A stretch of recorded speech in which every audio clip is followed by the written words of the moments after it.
Thanks, Sandy. I don't need to say anything now. It's all been said for me. Look, I just don't believe our politicians are doing a good job. It's as simple as that. If they were, I wouldn't be running. I just don't think they're doing the job. Some of us, our fathers, fought in the Second World War. For others, it was their grandfathers. In the First World War, Second World War, a lot of good Australian men fought and died for the privileges and the rights and the freedoms and the values that we have in this society. We have, over the last couple of decades, and it's accelerated in recent times, watched all those rights and those freedoms and those values just be frittered away. Now, those things were hard earned, and we are giving them away without a shot being fired. They are just being ebbed away from us. Nothing has been done to those things that men fought and died for. Now, if we want to get those things back, it's not going to be easy. It's easy to give them up. It's much harder to get them back. And if anybody gets up and stands up for these sorts of things, they're already shot down. I saw this morning there was a post on Facebook that said they'd removed a post that's saying we're having a barbecue here today because it was against community standards and it was encouraging dangerous individuals. So one of you out there is very dangerous. I'm not sure which one of you it is, but we have dangerous people. This is what we are, and this is how they keep people's heads down. It's just too hard. You're going to get attacked, you're going to get shot. So, you know, it's best to shut up and do nothing. But, you know, the things that they are, when I say our values and our standards are changing, well, what's that? Well, Sandy spoke about the Safe Schools. It's a prime example. Now, we have the Safe Schools program in many schools has been stopped. They've just changed its name. Now it's called Building Respectful Relationships. It's just they've chopped the head off the monster and it's grown another one. So now all the arguments, the protests, the demonstrations about safe schools, well, they're null and void. It doesn't exist anymore. No, it's now called Building Respectful Relationships. And I must admit, I am pleased. I have spoken to the teachers at the high school here where my daughters go. See, people who let the dogs in. And they're not actually teaching the more vile parts of the respectful relationship at the high school here. So good marks to Lockyer High School for that. But it's one thing to teach kids tolerance. Now I know there are some kids that might be gay or lesbian or whatever, and maybe 1 in a million, 1 in 1,000th of 1% is a hermaphrodite. 0.0007%. Yeah. So, you know, that means about, what, 1 or 2 in Australia. It's one thing to teach tolerance, and that's fine, and I'm quite happy with that. It's another thing to promote it. It's another thing to say, well, not only is this good, it's actually admirable, and it's actually something that you should be doing. In actual fact, if you are a straight, normal, heterosexual, white Christian boy, you should be ashamed of yourself. So we are taking acceptance to the extreme. Now we should not only accept the abnormal, but embrace it and encourage it. That's different from accepting. You know, I mean, I might accept that, you know, Sandy's bald. I do accept it, but I don't encourage it. I would never do it myself. So, you know, acceptance and encouragement are two different things. One of the other things that we have in this state since the Labor government got in 2017 was the introduction of full-term abortion. Full-term abortion. Now, they brought that in saying that abortion was illegal and therefore we will make it legal. We won't let women go to jail and be criminals for having an abortion. You know how many women were criminally prosecuted for having an abortion in Queensland ever? Zero. None, not one. In other words, there was no need for this law, but they brought it in, but they upped the ante. It's now full term. And Jackie Trad, who was the architect of this a couple of years ago, was talking not only full-term abortion, but post-delivery abortion. Because they say up to 5 days, it's not really a human being, so we can actually kill it. Post-delivery abortion. They've gone very quiet on that, but they've got the full-term abortion in. Most people don't even know we have it. Now, at a rally that was just mentioned earlier, that Sandy mentioned, Mark Robinson, who's a... Mark Robinson? Mark Robinson, the Liberal member. He is actually a conservative Christian, one of the real good guys in the Liberal Party. He got up and he said that he had, through talking with the Labor Minister for Health and the Attorney General, had ascertained, now this was in September last year, 6 months after the legislation had come in. So in the first 6 months of that legislation, of the children that had been aborted in Queensland, 200 were aborted alive. That means they were torn from the mother's baby alive. They were alive when they took them into their hands. They were thrown into a bucket with all the other used stuff, and they go off to the furnace with all the other waste material. Living babies. Now, I don't know whether they burn them alive or they leave them, I assume they leave them in the bucket until they stop crying and they finally die. That is murder. That is not an abortion, that is murder. Now, people can argue about, well, you know, you have abortion at 4 weeks or 6 weeks, and I won't get into that argument. There are arguments, all sorts of arguments you can use. Full-term abortion is not even, it should not even be on the agenda. It should not even be possible. It is murder. Now, that was 200 babies. I know at the same time, Victoria had 340 live births. This was, we're talking a year ago now. So in Queensland, working on the same period of 6 months, we're talking now over 800 live babies have been sent to the incinerator, live.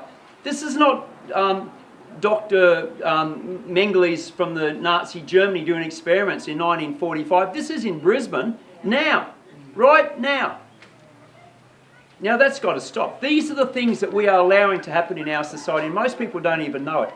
Now I know for a fact, because I was told just the other day, Jim McDonald, who's the LNP member for this electorate, was asked when this legislation was being debated, before it was passed, he was asked, why aren't you and the Liberals jumping up and down about this? And he said, we're not going to say anything because this law is so terrible, the people in Queensland will rise up and they demand that the Labor Party drops it. Well, the people didn't rise up because they didn't know about it. The Labor didn't drop it, it's now law. Now my point is, why are the Liberal Party saying, we won't do it, we'll let the people do it? We bloody well elected them to get in there and represent us, not to say, well, we won't do it, you people can do it. They're paid to do it, we're not. It's their job to do it. They are not doing their job. Now, you know, we've also got things like, now, Clem here was the former Farmers, Fishers and Shooters Party. The Lockyer Valley, in particular, is basically a farming area. It's the 7th most fertile agricultural region on the earth. We can produce all the fruit and vegetables Queensland needs. And yet, you need one special thing when it comes to farming, that's water. This here, next door, that cricket pitch is actually called Lake Apex. We don't have enough water here. Now, one of the things that I've been fighting for was to get water from Wivenhoe Dam. And now I notice that the LNP are talking about water from Wivenhoe Dam too. Water from Wivenhoe Dam is going to happen. But it's not because of the Liberal Party. It's because the Lockyer farmers got together, formed the Lockyer Water Users Association, put up their own money, employed hydrologists, took a case to the government. The government gave them a response which was absolutely not acceptable. They came back and said, you are wrong, here's the proof, here's the evidence where you're wrong. And interestingly enough, the Labor government have actually been more cooperative with them than the Liberals. And it will happen. And mark my word, when that water starts flowing, you will see the LNP member here get up and say, here I am, you'll see him in the front page of the paper, standing next to the water gushing out of a pipe and say, look what I gave you. It was actually the Labor that's going to do that, but it's because of the Lockyer Valley water users. It's the farmers getting up and fighting for themselves. It's the farmers that got that water, not me. But if I get elected, I will bloody well make sure that nothing in government impedes them. A lot of these things can be done by the people, but we need government to stop impeding them. They put so much red and green tape, as mentioned earlier, it stops them from doing it. People in government are meant to put a stepping stone for people to be successful, not a bloody stumbling block. And even in the Philippines, where my wife and children come from, the government's over there, if people want to do something, they actually help you. And if your application's no good, they say, well, you got that wrong, just change that, fix that up, and then it'll be okay. Here they just say, no, go to buggery, it's wrong. Get out here, we don't want to know you.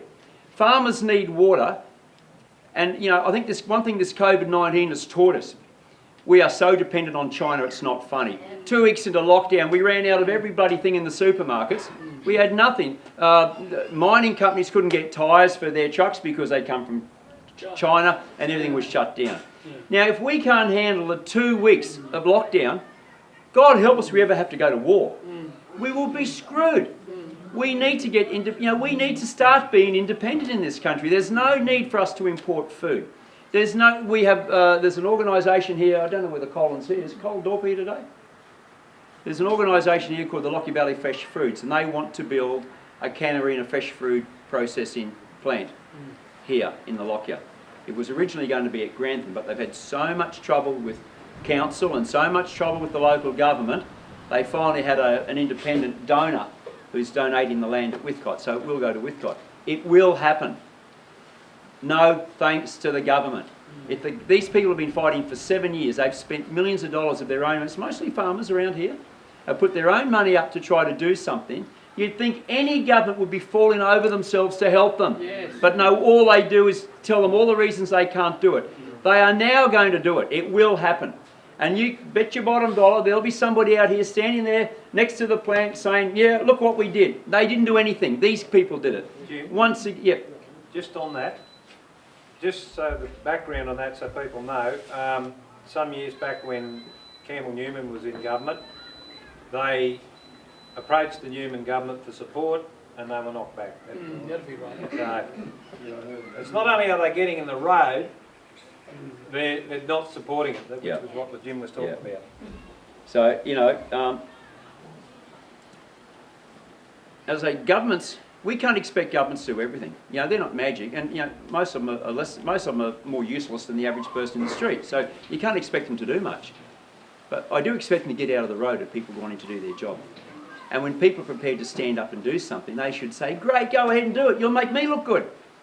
Now, as I mentioned earlier, I was president of One Nation for 11 years. Now, I had a very good executive, all of whom are here today. Now, as president, I did nothing. I was probably the most useless person on the executive, but I had really good people. Treasurers, secretaries, and the other member and vice president. And if anything came up, they would say, well, how do we do this? And they would tell me. And I took their advice because I trusted them and I knew they knew what they were talking about. Our members of parliament don't have to be Einsteins. As Ronald Reagan once said, I come up with the good ideas, I'll let others work out the details. Now that's all a member of parliament's got to do. If he's got the good ideas or he's got people who come up with good ideas, get the people who know how to do it and put them on the job. We don't expect them to know everything. They can't know everything. It's impossible. Even though they'll tell you they do, but they can't.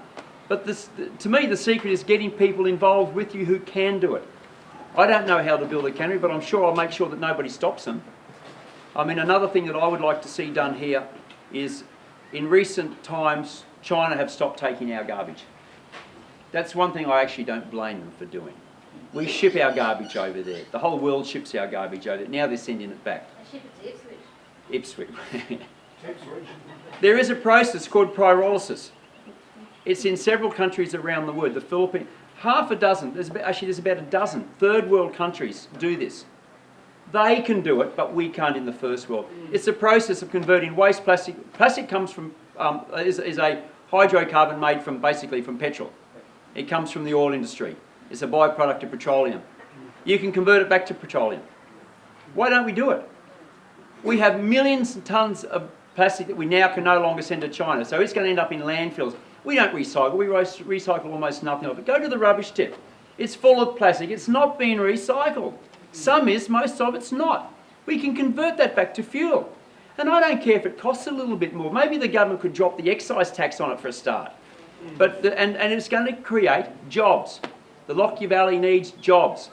And anyone who said, oh, we're not going to build a plant, this is good agricultural country. There is plenty of crappy country up in the hills, hard, stony country. It can barely support a goanna. Put it up there.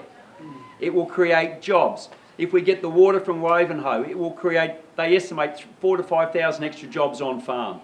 It'll bring in an extra 5,000 hectares of dry country on the north of the electorate that's now currently not farming because it's too dry and there's no underground water for them. We get this plant out at Whitcott. It'll employ 200 people when it's under production. When it runs one shift, it'll employ 70 people. That's one 12-hour shift. Once it gets two shifts, of course, it'll be more than that. But the big advantage is it's going to give the opportunity for the growers here to sell their produce there at guaranteed prices, 3-year contracts in advance, so they can budget. They actually know what they're going to get paid because it's run by farmers. They will get contracts in advance. They can budget. They can borrow money if they have to because they've got a budget. And they will be able to grow more crops here. Lockyer Valley used to grow 2,000 acres of beetroot. They now grow 100 because the cannery at Northgate, which is now foreign owned, stopped canning beetroot. So our industry closed. We import it mostly from Italy now. That will create thousands of on-farm jobs if these farms ramp up again. Half the shops in Gatton, Lowood and Laidley are empty because people haven't got the money to spend in the shops. You haven't got the money to spend in the shops, you don't. The shops close down the doors. When the shop on each side of you is closed its doors, you're kind of stuck out there like a shag on a rock. You don't get the walking past customers. It has a flow-on effect and they all start shutting down. Shops will not open until people get jobs. People won't get jobs until we create industry and new businesses for them. You know, it's not going to happen overnight, but we're not even starting. We're not even trying. We're just doing nothing. And one of the reasons I believe that we're getting such poor representation in Parliament, I mean, I think what Labor's doing is wrong. I don't support Labor, I'm a Conservative. I would like to think the LNP were a credible opposition. They've been in power 2 years out of the last 30, and they're comfortable in opposition. I've heard LNP members say, we're glad we lost the last election because we get the same salary whether we're in government or in opposition, but in opposition we don't have to do anything. They're lazy and they're comfortable. They're quite happy to sit where they are without the responsibility. One of the most disturbing things in my mind with the LNP was a few months ago, their president, Hutchins, what's his first name? Hutchinson. David Hutchinson said that he's pleased to announce that the LNP have managed to purge nearly all the conservative Christians from the LNP. There were a number of conservative Christians who were joining LNP branches, hoping that they could be a part of the process of selecting candidates. And obviously they would select candidates that they thought were good people, who were probably fellow Christians, who had the right values and the right morals. And the LNP was so alarmed they just started expelling these people from the party. And the President went to the press and said, I am pleased to announce we have expelled and we have killed off this movement of conservative Christians in the Liberal Party. I thought they were conservative Christians. I thought that's what they were, but apparently they're not. So if they're ungodly and Labor's ungodly, we wonder why we've got full-term abortion. We wonder why we've got safe schools programs. We're wondering why they're teaching girls in primary schools how to use a dildo. We're wondering why in the safe schools program they're telling kids it's okay to have sex with your partner, but not while they're unconscious from drugs or alcohol. Not while they're unconscious from alcohol. They likened it to a cup of tea, I think, Sandy. They said if you want to have sex with your partner, it's like a cup of tea. They have to ask for a cup of tea first. You don't just make them drink it. Now, I would have thought when you're telling a 12 or 11-year-old child, if your friend is unconscious from a drug overdose, call the ambulance, call your parents. But no, just wait until they regain consciousness before you have sex with them. That's what they're teaching our kids right now. And I've actually heard the tape recording of the lesson. I know it's a fact, and Sandy, you've heard it. This is what they are teaching our kids. And yet the LNP is saying, we don't want conservative Christians in our party. They bloody well do need them. They need a lot of them. So, what I will not do if I get elected, I will not shut up. Anybody who knows me knows that I never shut up. But I will not shut up. The squeaky wheel ultimately will get the oil. I will not shut up. I once had a fight with the most powerful man in this country after the Prime Minister, and that's Peter Dutton. And he told me to my face, he said, Mr. Savage, you will never ever get what you're asking for. Never. As long as I'm Minister, you won't get it. Not as long as my backside points to the ground, you are not going to get it. Go away, this is over. And I said, Minister, with all due respects, it's not over because I'm going to keep fighting you until you die or you get voted out of office. But you will never see the last of me. I will never go away. I will fight you, I will annoy you, I will email you, I'll write you, I will call you, I will stalk you at public meetings when you go there to do citizenship ceremonies. I will never go away until I get what I want. 2 months later, I got what I want. And that was after 6 years. You know, you've got to be a belligerent, argumentative, stubborn bastard. And I am that. I'm half Scottish and half Irish. The Irish like to fight, the Scottish are just stubborn and don't know when they're beaten. But I think it would be an advantage if I'm in Parliament. I will not branch stack. I don't have a party to branch stack with. I will not be told what to do by a political party because I'm not a member of one. I believe I've only got one boss. I don't want to be called... If I get elected, if you want to insult me, call me a politician. I would rather be called Len Harris, who was a One Nation senator, who was a very nice man. He didn't survive all this, but he would be very angry if you called him a politician. He said, I am not a politician, I'm a representative. I'm here to represent you. Don't call me a bloody politician, I'm not, I'm a representative. He knew what he was there for. He did. And you know what, he got chewed up by the system too, because he was a very decent guy, and he got involved in other people's problems, and he got distracted from what he was doing. So all I can say to you is that, you know, I am asking you for your support. I am up against, I've got to fight the Labor Party, the LNP and One Nation now. So I've got three people to battle with here, and the Greens. They're not so big in this district, being a farming district. And yes, I do have big organisations I've got to fight. And I'm hoping with your help I'll actually beat the bastards. And we can hopefully get some fair representation here. And if I don't, I'd expect you to kick me out at the next election. You know, thank you very much. Oh, before I go, there is another gentleman here today, Laurie Simon. He's here somewhere. Laurie, I didn't know he was going to... He came along today and asked if he could say a few words. And so, at great risk, I'm going to let him get up and say a few words. I've known Laurie for quite some years. He came and saw me when I was running last time. Laurie's had some extremely... horrible circumstances in his family. I don't know whether he wants to talk about that or not, but Laurie's really been through the mill big time. He has been let down by the system. He has been let down by, not only just by the system, but by people within the system who are criminals and who are liars and who are trying to stop seeing justice done. And so I thought about, maybe if Laurie gets up and speaks, he might say something that's going to just, you know, cause an issue, but Laurie's a resident of this electorate. He's got a problem. I know him, he's a very decent man, and I feel very sorry for the problems he's had, and I feel very sorry for the way he's been treated. And if anybody's got a right to get up on his hind legs and speak, I think it's him. So Laurie, if you'd like to have a last few words. But ladies and gentlemen, thank you very much for coming. I really do appreciate it.